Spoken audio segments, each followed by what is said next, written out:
मी बनवत आहे शेवयांची खीर. त्यासाठी आपण 1 लिटर दूध गरम करून घेतलं आहे. ड्रायफ्रूट आणि बारीक शेवया घेतल्यात. आता एका कढईमध्ये 1 चमचा गावरान तूप घालून घ्या आणि त्यावरती ड्रायफ्रूट असे छान परतून घ्यायचेत. आपल्याला हलकेसे फ्राय करून घ्यायचे.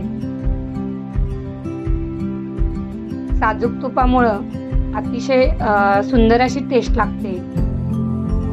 तर ड्रायफ्रूट सगळे मी हलकेसे फ्राय करून घेतलेत. आता आपण याच कढईमध्ये शेवया परतून घेऊया. तर त्याही थोड्याशा लालसर होईपर्यंत परतून घ्यायच्यात.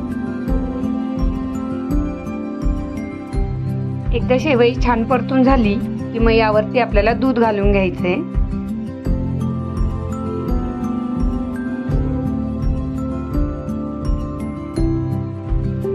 आता आपली शेवई परतून झालेली आहे. यावर आता आपण दूध घालून घेऊया. दुधाला उकळी आली की यामध्ये आपल्या आवडीनुसार साखर घालून घ्यायची आपल्याला. जर तुम्हाला कमी गोड आवडत असेल तर त्यानुसार तुम्ही साखरेचं प्रमाण घाला. आणि यावरती आता घालायची वेलची पूड. तर 1 ते 1.5 चम्मच वेलची पूड घालून घ्या आणि चमच्याने आता हे सर्व मिक्स करून घ्या. छान उकळी आली की गॅस बंद करा. धन्यवाद.